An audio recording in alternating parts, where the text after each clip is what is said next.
Hello, how are you? Welcome. Julie Samako here with Southern Charm Wreaths, where we make beautiful wreaths and teach you how to make and sell them. In this video, we are in my office, and I have seen so many people um, in my groups and other people's groups who are having a hard time getting motivated in their handmade business. And so, this video, I wanted to share with you my tips that I sort of tell myself in order to get me motivated when life gets me down. We have had so much go on this year.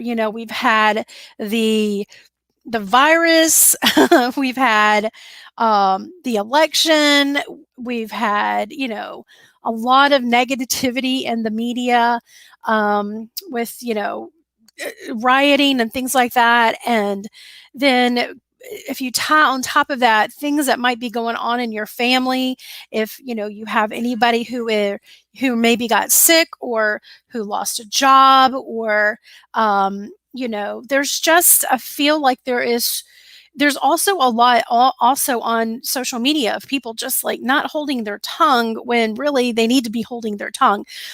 And it really does pile up on you. And believe me, you're not alone. I want you to know that I suffer the exact same thing. This season has been horrible. Like this, I feel like this November is just actually been worse than I've seen in a while. But I have run my business for the last 10 years, and I have done it all through the ups and downs of my life. Like, I've had deaths in the family, people getting sick, people needing surgeries, people, family members having all this done, and family members losing their jobs. And, there are things that I do, though, I tell myself, and what I like to do to get me motivated when really all I want to do is go back to bed, crawl under a rock, and not look and not remember that I have an actual business to run. Let me pull up these comments. Hey, Lorianne and Emma, how are you? Has anybody had this feeling? Because it feels like I'm seeing it a lot more lately on social media, and I just thought that this would be something that I could share with you as somebody who's been doing a business for a long time, selling my handmade stuff online. And this is exactly what I do. The first thing I like to do is remember my why. Okay, so why did I decide to get into business for myself? Why? What is your why? Get something to write it down, post it where you can see it every day, so that when you wake up, you go brush your teeth, you have a little sticky note on your mirror. I sometimes use a dry erase marker on my mirror to remind me of things that will motivate me. But just put down your why. Was it to pay for bills? Was it to, quit your 9 to 5 job? Was it to have extra money for Christmas? Whatever your why is, I want you to write it down and put it where you can prominently see it.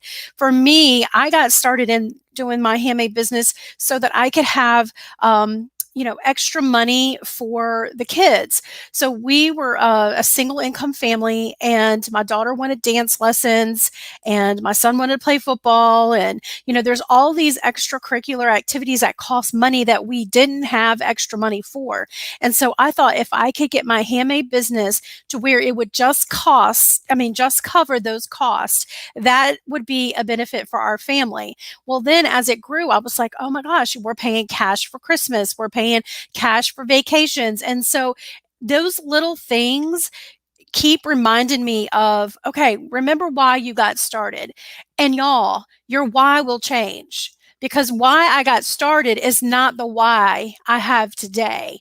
So my why for today is to show up for people like you, people in my member groups, my customers, my followers. It's for me to show up in order to hopefully inspire you to be successful in your own business, if that makes sense. So your why might be changing as you grow and expand your own business, and that's completely okay.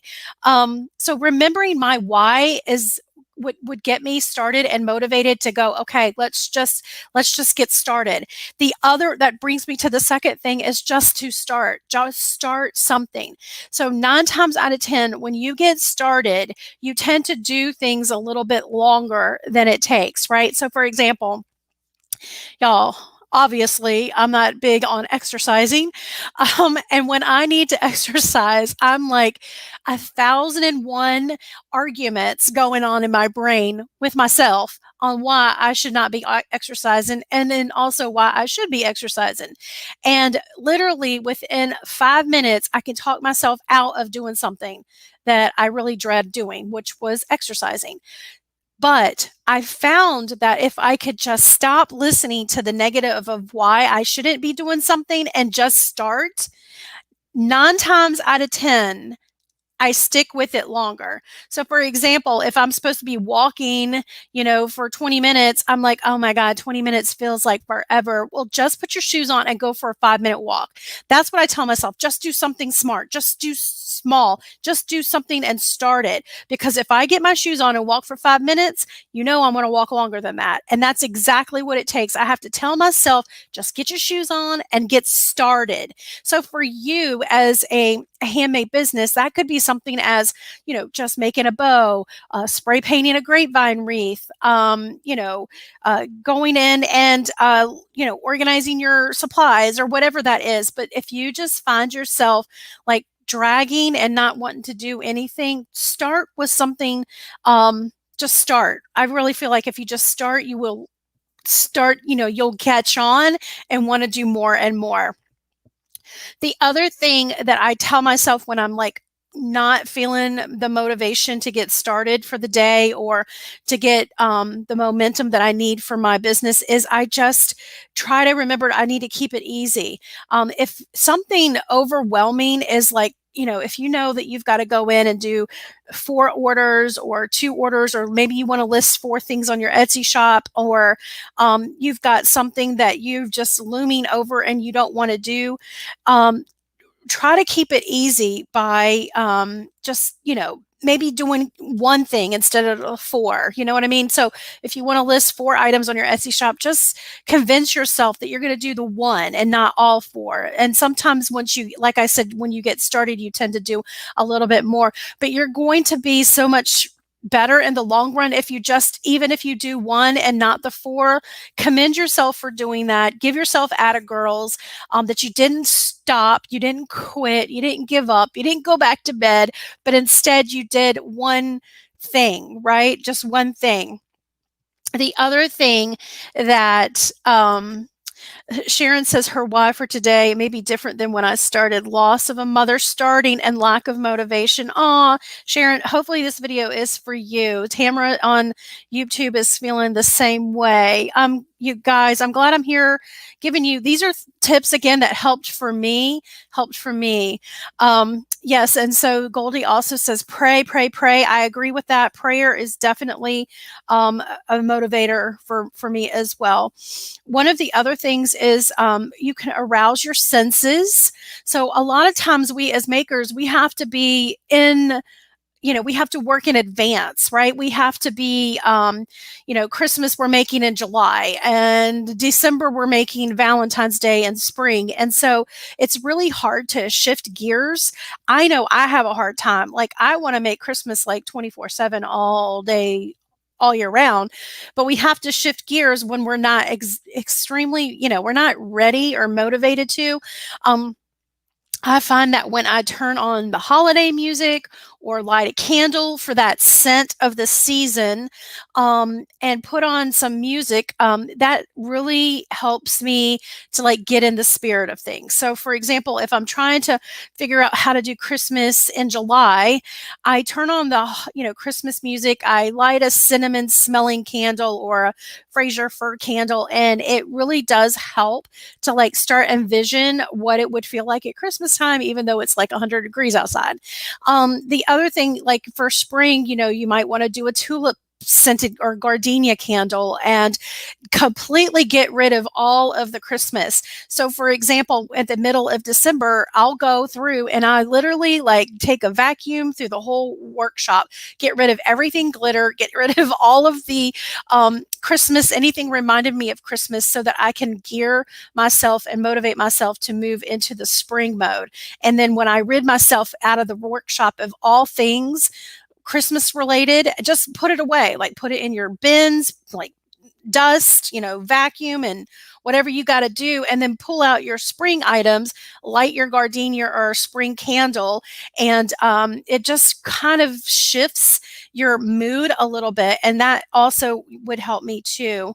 The other thing is to get an accountability partner.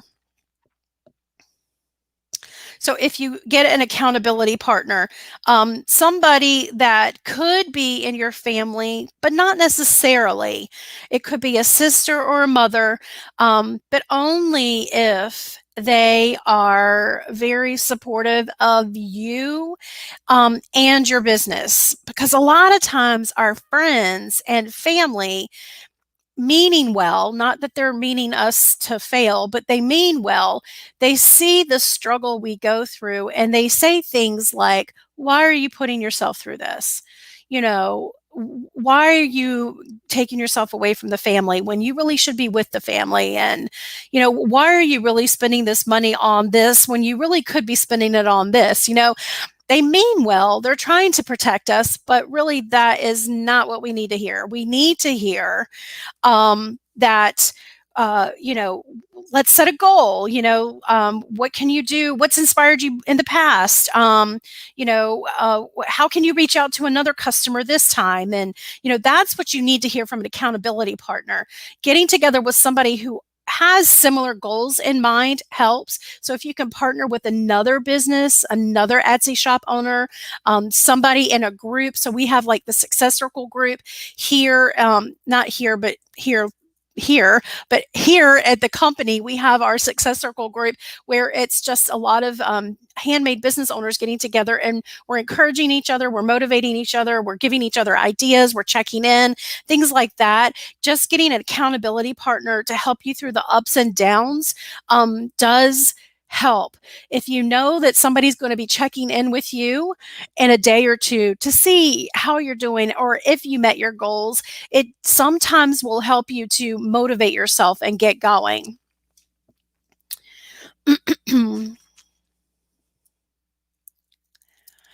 Okay, I'm just looking at all the comments. They're coming over so fast over on Facebook. Great timing, says Gloria. Awesome, awesome, awesome. Good, good, good. Okay, let's see. I'm going to answer questions at the end, so keep asking them. The other thing, I just want to stay focused. Y'all, creative thinkers, are we not like bouncing like a pinball machine on all the things? Oh my gosh, I feel so bad for my assistant. Because I'm like, what about this? What about that? What about this? Oh, wait, okay, hold on. Let's focus on the first thing. Trying new things. Okay, so sometimes we get bored making the same old, right? We get bored doing the same old thing over and over again. So for a handmade business, why don't you switch it up?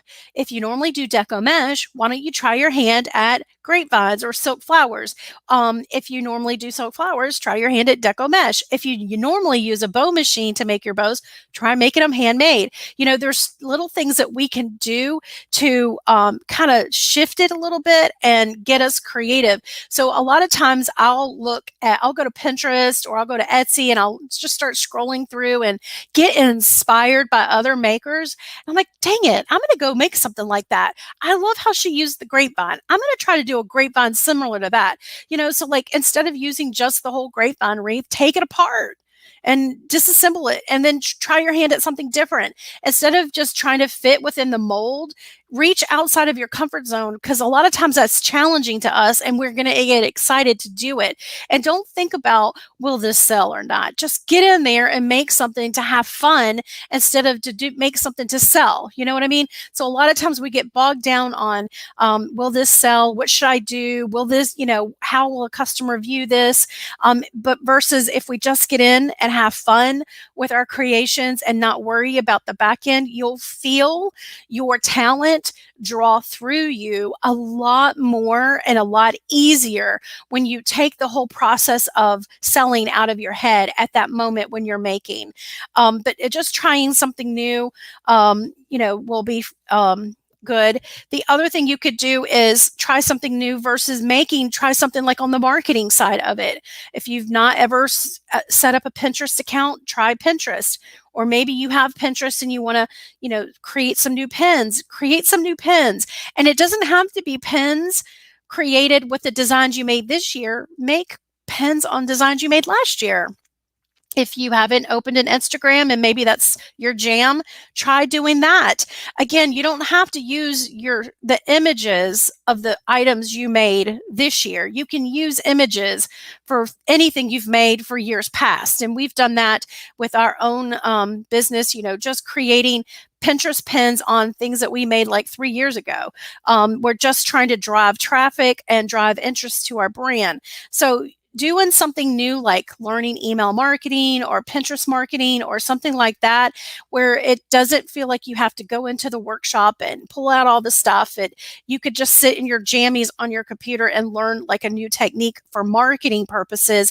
That's still helping your handmade business. And so that might also motivate some of you to just, get started with the process of going down your path of your handmade business.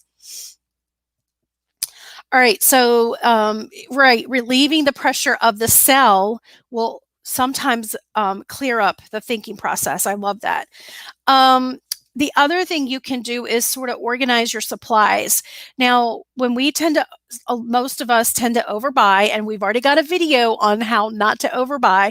But if you do overbuy, you might be bogged down by all of the things and you can't formulate an idea or a creative design because there's so many options available to you. Why don't you organize? Like if you've got like 50 rolls of ribbon, put away all but 5 rolls, and then put away all but 5 signs, put away all but 5 bases, and try to make something with just a smaller amount will help.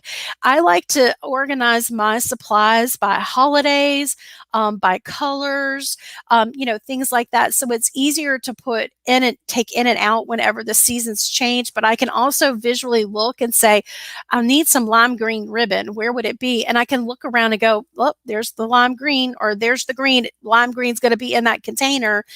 So if you just take the time to organize and sweep and clean and not necessarily make something, that could trigger that getting motivated type of response. Does that make sense? So that's what helps for me when I don't feel like I can make, or like something really heavy has happened in the family, or you've had a death or something like that.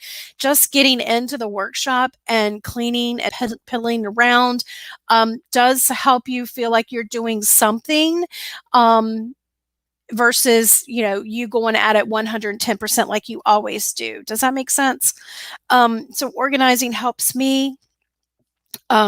Reviewing. So when I go back and look at all that I've accomplished, or sometimes I'll go back and read my customer reviews. Listen, y'all, 9 times out of 10, when I'm like those days when I'm like, why am I doing this? Why am I doing this? This would be so much easier to go hit a time clock for somebody else. I'll inadvertently get something from a customer, or one of you guys will message me and say, that video so resonated with me. You don't know how it really impacted my life. Or I've been using your videos to overcome alcohol addiction, or I've been using your videos while I'm watching you. I'm trying to, have chemo at the same time. And it's been a huge distraction for what's really going on in my life. And when I see and hear things like that, it motivates me. So go back and read your Etsy reviews. Look at your past designs and see how far you've come. I like to do things like that to sort of go, oh, you know what? I know why I'm doing this. This is why. And look at how far I've come. Is it going to be worth it to quit right now? All the blood, sweat, and tears that I've invested in my company or my business since then, all of the time that I've taken away from the kids and the husband in order to grow my business, all of the finances that I might have gone through, am I supposed to throw in the towel now? How would I look my kids in the eye knowing that I was not motivated to try it again or to get started again. You know, I mean, to me, I just don't want to add fuel to any fire of those naysayers in my life that say, I was wondering why you were doing that, girl. We just knew it wasn't going to work out for you. You know what I mean? So I never wanted to be like that. I always knew that I have to get back. And that brings me to the last point I was going to say, and then I'm going to check your questions and answer those again. Is run it like a business. It's a business. I know we use the word craft and make and things like that in our business titles and names, but y'all, it is a business that can be very profitable for your family. But you got to check in. You got to check in on a daily basis, and you got to check in like you check in from somebody else running a 9 to 5.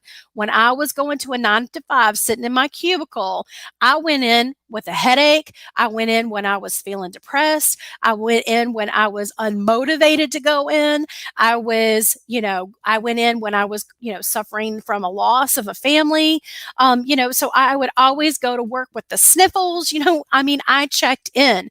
And if I can check in for somebody else, I know I can check in for myself.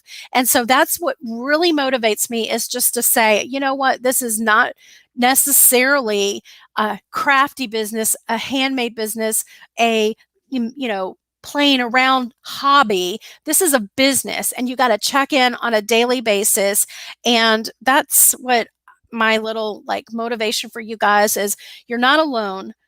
We all suffer from things going on in the world that get us down, things that happen in life, like a death or situations that happen that we just don't want to do our business and we're not feeling the motivation. But I just want to let you know that you're not alone in that. I also have it. I've had it a lot this month. It could be lack of sales for you. I'm not sure what it is for you, but we all have our own demons. And I want you to know that it's not you. Okay. It's not you, but only you can change it. You can shift your mindset and think of yourself as running a business like a business, and just doing things, even though it doesn't feel good, but doing these little steps just to get you started or to get you accountable for things might help you break the rut that you might be in. Hopefully, I hope this helps.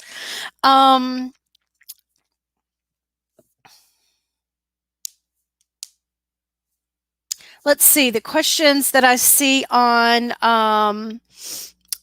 question: why does Etsy need the last 4 digits of your social security number? I don't remember that question, honestly. I would Google that, and I would ask Etsy directly, because I'm honestly not remembering giving them. You do have to give them your whole social security number, but I'm not sure about the last 4 digits. I'm not sure about that question. So listen, when you're creating your business account, right, on Etsy, you've got to report your income. And so could be that's why they're wanting you to do that, fill out a W-9 or something. Is that what it's called?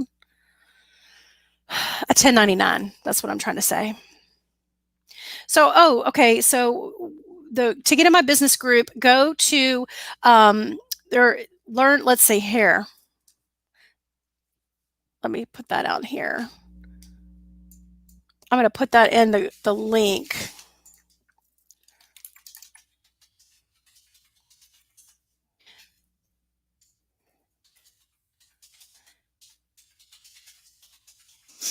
It's howtosellhandmade.com. I'm just going to see if I could copy it and put it here for you guys, but it's not letting me. You can learn more about our group right there. Let's see if it works. Let's see. Other questions. I got my whole bunch of Joanne's. All right, that's awesome. That's what I've been doing, looking for a job since I retired 2 years ago. Think of doing virtual assistant training. See how Peggy is she's thinking creatively. I love that. Peggy, you have learned so much over the years that you absolutely could be offering that for services. Is it worth the Etsy plus versus just Etsy? No, I don't think it is. I like to use Etsy Plus, but I can afford it. But if you're just getting started, Etsy is just all you need. Okay. So I wouldn't necessarily think that it's worth it, in my opinion. I've made beautiful wreaths, but I have only sell six of them from my friends. I don't know what to do to increase my sales. So you need to like start thinking a little bit bigger. Your friends and family will only, buy so many from you. Have you tried, Angelina, being like selling on Etsy? That's what I like to sell on. It's helped me in the past. It helps me get other customers who are not my family and friends. Tell your people who have already purchased from you, your friends, to get the word out. Make sure everybody in your little circle knows that this is what you do. Tell your church friends. You got a beautiful family, by the way. I'm looking at your profile picture. So just tell as many people as you can. Hopefully that will help. Michelle says, do you think a website is necessary? I think a website is necessary at a certain point in your business, not when you're first starting. When you're first starting, you only need an Etsy shop. And that's all I started. One wreath, one Etsy shop. I started my business like that. And now it's grown to this, which I can't even, I feel so blessed sometimes that the Lord has, put his hand on my business the way that he has. But, I started with one thing, one Etsy, one listing. And I think when you grow to a certain point, where your income for your Etsy shop is, you're so dependent on it that you require it in order to function as a family, as your family needs that income. At that point, I would think it would be very beneficial to not switch, but incorporate also a website, so that if some reason Etsy says, you know what, we don't want you over here anymore, and they shut you down, then you have another place or another avenue. But I don't think it's necessary in the beginning. There's many more steps to do in the beginning processes before you even get to a website, in my opinion. So a lot of times people just jump the gun and go do a website when they're not even making enough to provide for the website, because websites are expensive. Thank you very much. I have a good friend that's already in your group and his business is doing great. Awesome. I love that. I love that. Devin, I am having a hard time setting up an Etsy store. I just closed one because I messed it up. Oh, well, keep trying. Okay, so y'all don't stop. There's going to be little things, little hurdles in our business that is going to try to derail us, and you have to keep going. You have to get back on the bike, keep pedaling, keep going, because when business is a roller coaster. It really is. You struggle to learn a new thing and then you master it and then you're like, Yahoo! Well, guess what? There's another thing you got to learn. There's another new thing always around the path, around the corner. Whenever you're running your business and you feel like everything is running smoothly, we're making the sales, it's comfortable, that's the time to up the ante and go to the next level with your business. And that's how you're able to scale it. Great advices, Michelle. So Tandy says after her show, she increased her number of followers by 35. That's awesome. Awesome. Okay, let me see if I see any other questions. Let's see. Kelly says, thanks. I needed to hear that. Surely if I can work hard for my employer for 30 years, most definitely can work for myself. Amen. Amen. How much of your time do you divide for each of your business tasks? Oh, that's a great question. Okay. So you have to write down everything that you want to accomplish for your business. And then you can say, how much time do I want to devote to it? I'm going to tell you that to be a successful handmade business, you have to devote almost as much time marketing than you do making. So a lot of times we want to make. Remember, I said you get into a comfortable space and then you don't expand to something that feels uncomfortable. Well, you can make, but then you've got all these things sitting around your house and you're like, I need now some money in order to make for the next season. So you have to spend as much time, I feel like, making on the marketing side of it. So either, learning how to send out emails to your past customers, which has been huge always for me to do. Even when I was beginning, the first thing I implemented was my email list. And I was so thankful that I did that, because I could always email past customers that purchased from me and say, hey, y'all, I got a new fall line. And, people would come and buy. So learning to do things like that, you have to, or else you're just going to have a home full of, of your things. How much does it cost to sell on Etsy? That's just to get started. I think it's a 20-cent listing fee. And then what are the fees? Like, I can't remember the fees off. I need to write that down. I think it's like, all in all, by the time you list it and it sells, it might be like what, 9 or 10% of your the cost of the wreath, if that makes sense. So Etsy doesn't take the money until you sell it. So, but to get started, it only costs 20 cents. Once it sells, that's when they take a fee on the back end. Hopefully that helps. I'm going to look and see if there were any questions. All right, y'all, let's see. Barbara's like, the whole computer thing is a problem. It is a challenge. It's not a problem. Okay, so I want you to shift your mindset thinking that you can overcome this challenge, and it's not going to hold you back. A lot of people have that technology, lacking of technology. And I'm going to tell you, I did not know all of the things that I know now.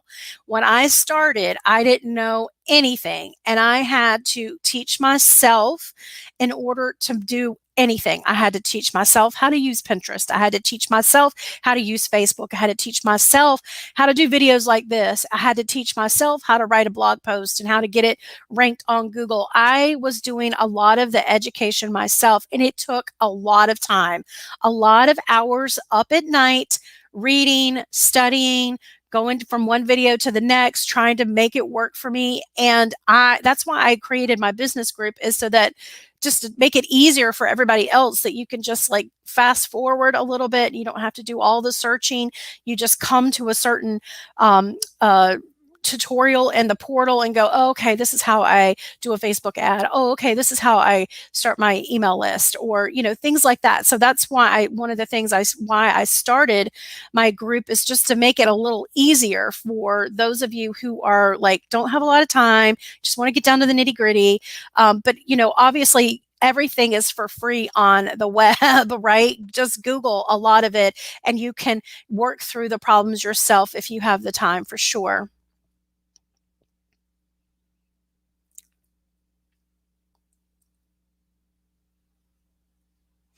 Let's see. Is the how for creating an email list only taught in the business group? Right now, yes, it is. Let's see. The fee for Etsy is only for the seller, not the buyer.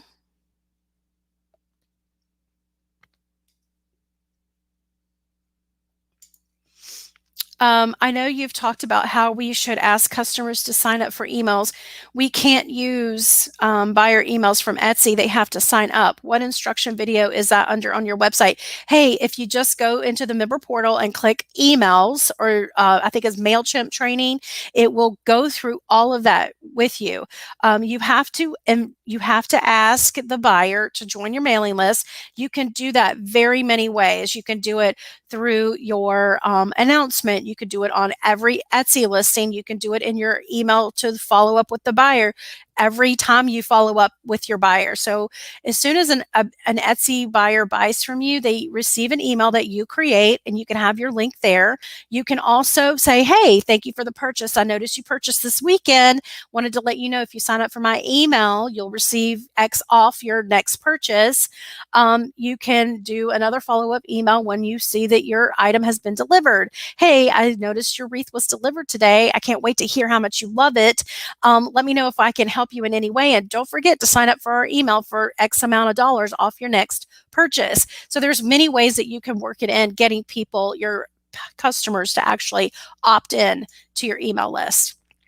If you only have Etsy shop, what do you do about taxes and such with the IRS? Do they give you information? So Etsy will give you information, I think after, I can't remember the exact amount, but I think it's 20,000. If you make 20,000, they send you a 1099 that you report on your taxes. Don't hold me to that dollar amount. I can't remember exactly, but it's a large amount. But what you do need to do for the IRS is you need to report every income that you make. You report the income. Let's see, you need to ask your tax advisor too. I'm not a tax person, so I am not the official answer, but this is what I do. Report all of my income to the IRS. Yeah, I think that's it. I think that's it.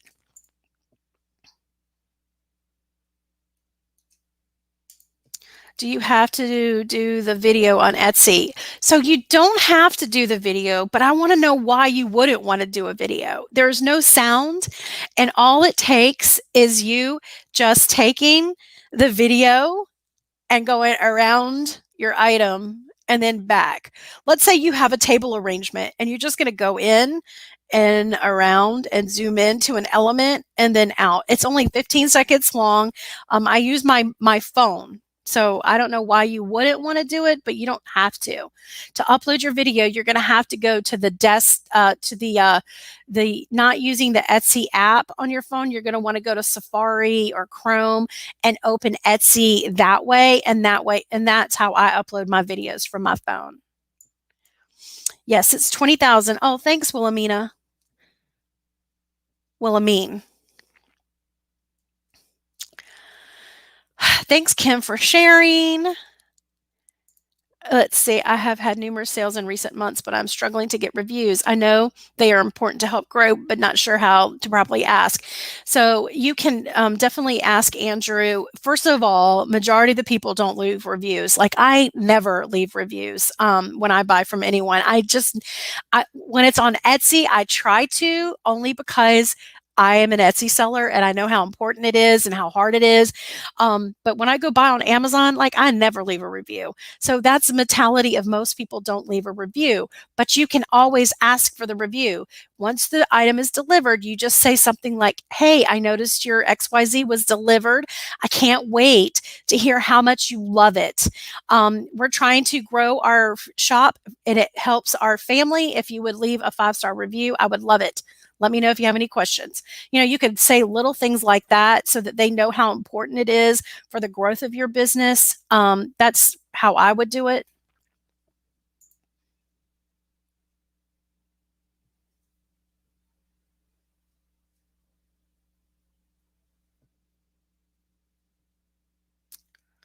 Let's see. Being disabled, I have to make myself keep going. All of this is to say I have had a passion for making wreaths for years. After 11 lower back surgeries, I am crazy. Am I crazy to want to start selling? I have given away at least 50 wreaths. I can't give up. So I would just ask you, am I crazy? I don't think you're crazy. Okay, that's the answer. I don't think you're crazy. You need to listen to your gut, all right? Listen to your gut. A lot of times, y'all, I'm a God girl. I feel like the Lord tells us things in our gut, our intuition, whatever you want to call it. You'll feel it you'll feel it when you know you need to start selling. Selling is definitely doable for everyone, no matter what your situation is. In fact, I had a lady in our Success Circle group. She had a brain, something with her brain, and she was older in age, nothing wrong with that, but she also had that additional challenge of something going on with her brain. And she just went at it, and she was struggling with technology and marketing and all the things. And I would continue to check in on her, and y'all, she was like selling hundreds of items a month in her Etsy shop. And I'm like looking at her going, my gosh, she comes to me for inspiration, but I'm looking at her for inspiration. I mean, it's just awe-inspiring to see what you can do when you put your mind to it. Do you use the Pinterest app to do that, or do you have to be on a laptop? Pinterest. Are you talking about Pinterest videos? I thought she was referring to Etsy videos. So Etsy videos I do on my phone, but I don't do it on the Etsy app. Let me clarify. I might have said it wrong. I don't do it on the Etsy app. Instead, I go to my browser on my phone, click into Etsy, log into Etsy, find the listing, and then upload the video that way. Hopefully that will help. The Pinterest videos I do on my desktop for the most part. If it's just a video of showing my design, I can do it on my phone. And Susie, it's in the Success Circle. Last Friday, I did a whole training on how to do Pinterest videos on Pinterest to drive traffic to your Etsy shop. Congratulations on your new home. Oh, thank you. Thank you. Thank you. All right, you guys, I think that's it for the day. I hope y'all found this useful. Remember, you're not alone if you don't feel motivated. Go back, and if you're watching the replay, just go back to, or tuning in now, go watch the replay or the beginning of the video where I go through the strategies that I use to get me motivated. I know it's been really hard for me, all of the change in my family. There's also other family dynamics happening right now. There's, we moved, and, the election, and, just so much stuff going on that it just, instead of, I want to crawl back under a rock, or I want to go back to bed and not deal with the business, but that's not what's going to make a difference in other people's lives. And you have to understand that what you do with your business does make a difference in other people's lives. The item that you make and sell, it changes people. Like, for example, I just want to ask you, when you drive up to your home and you have had a horrible day or a busy day, or you got some bad news or whatever from the doctor, and you were driving up to your home and you have that pretty wreath on your front door, does it not make you go, at least something in my life is looking pretty. At least something in my life looks together. You know what I mean? Just so, to me, if I feel like that, I know my customers feel like that. They want to have pride in their home. So your items that you make and sell do help other people in their daily lives. And just to keep that in mind, that you can make a difference with your handmade business, and the world needs you. The world needs what you make. Who's to say what you start making doesn't transform and shift into something bigger, way bigger than that one item on Etsy that you're trying to figure out how to list. I mean, I never would have thought my business is this now, but it did start with one wreath that I was scared to list on Etsy, and then even scarier to ship. You know what I'm saying? So who's to say that you don't make such an impact that your business shifts and morphs and God uses you that way. You don't know, though, until you start and get motivated and get started and work your business like a business. All right, you guys, thanks again. howtosellhandmade.com if you want more information on our business group. Hope y'all have a very blessed day. Bye.